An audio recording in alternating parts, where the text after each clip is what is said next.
సప్తనదుల సంగమ ప్రాంతం ఏడాదిలో సుమారు 8 నెలల పాటు జలావాసంలో కొలువుదీరే సంగమేశ్వరుడు పచ్చటి నల్లమల్ల కొండల నడుమ భక్తులకు దర్శనమిస్తున్నాడు. కృష్ణానది గర్భంలో వెలిసిన రూపాల సంగమేశ్వరుడి దర్శన భాగ్యం కోసం భక్తజనం తండోపతండాలుగా తరలివస్తున్నారు.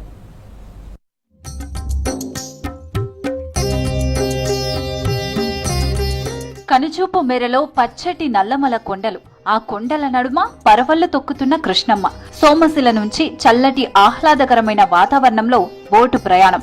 బోటులో కూతవేటు దూరం ప్రయాణం తర్వాత సుదూరం నుంచి సంగమేశ్వరాలయ శిఖరం దర్శనమిస్తుంది. చేరువయ్యే కొద్దీ రాతితో నిర్మించబడిన ఆలయ ప్రాకారం సాక్షాత్కారమవుతోంది. ఈ ప్రాంతానికి ఎంతో చారిత్రక ఆధ్యాత్మిక నేపథ్యం ఉంది. కృష్ణవేణి, తుంగభద్ర, మలాపహరిణి, భీమరథి, భవనాశిని అనే 7 నదులు కలిసే ప్రాంతంలో సంగమేశ్వరాలయం ఆవిర్భవించింది. ఇందుకే ఈ ప్రాంతాన్ని సప్తనదుల సంగమ ప్రాంతం అని పిలుస్తారు. ఈ ఆలయం ఆంధ్రప్రదేశ్ రాష్ట్రం నంద్యాల జిల్లా కొత్తపల్లి మండలం సంగం పరిధిలోకి వస్తుంది.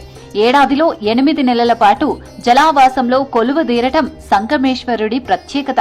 పచ్చటి నల్లమల కొండల నడుమ కృష్ణానది గర్భంలో వెలిసిన రూపాల సంగమేశ్వరుడి దర్శన భాగ్యం కోసం భక్తజనం తండోపతండాలుగా తరలివస్తున్నారు.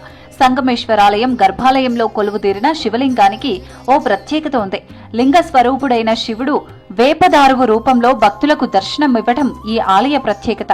పాండవులు అరణ్యవాసంలో ఉన్న సమయంలో ధర్మరాజు ప్రతిష్ఠించిన వేపదారు శివలింగమని, అంతటి ప్రాచీన చరిత్ర ఈ ఆలయానికి ఉందని ఆలయ అర్చకులు చెబుతున్నారు.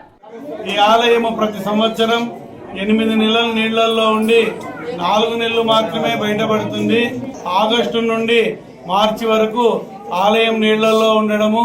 శ్రీశైలం ప్రాజెక్టులో 840 అడుగుల నీటి మట్టం వచ్చిన వెంటనే గర్భాలయంలోకి నీళ్లు వస్తాయి. స్వామిని అమర్నాథ్, బద్రీనాథ్, కేదార్నాథ్ లాగా ప్రకృతిలో లీనమై స్వామి దర్శనమియ్యడము.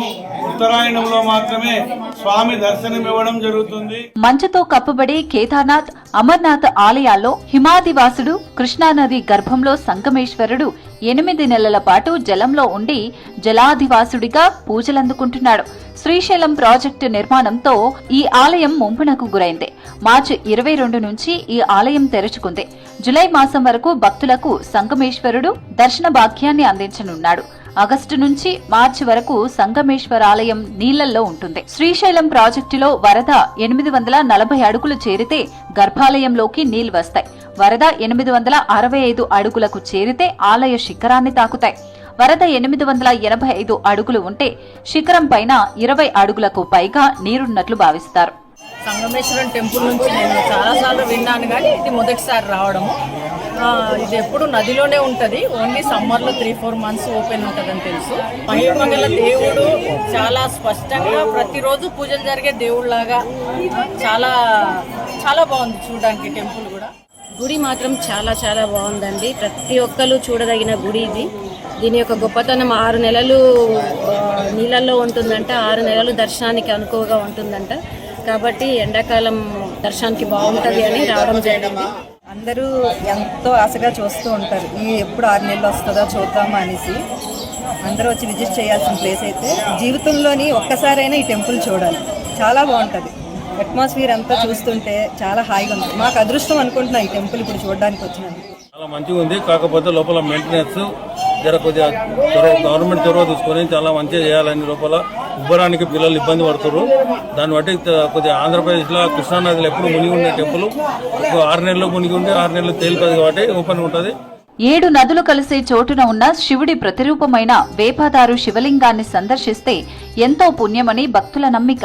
ప్రతి ఏటా కృష్ణమ్మ ఒడిలో సంగమేశ్వరుడు ఒదిగిపోయే అపురూప దృశ్యాన్ని తిలకించేందుకు తెలుగు రాష్ట్రాల భక్తులతో పాటు ఇతర రాష్ట్రాల నుంచి పర్యాటకులు పెద్ద సంఖ్యలో తరలివస్తుంటారు. అంత్య పూజలతో ఆలయాన్ని మూసివేస్తారు. ప్రతి ఏడాది 8 నెలలు నీటిలోనే ఉండి అనంతరం శ్రీశైలం బ్యాక్ వాటర్ తగ్గిపోతే క్రమేణా ఆలయం కొద్ది కొద్దిగా బయటపడుతుంది. గర్భాలయం వరకు నీరు తగ్గగానే ఆది పూజలు చేస్తారు. ఆ క్షణం నుంచి మిగిలిన 4 నెలల పాటు భక్తులకు సంగమేశ్వరుడి దర్శన భాగ్యం లభిస్తుంది.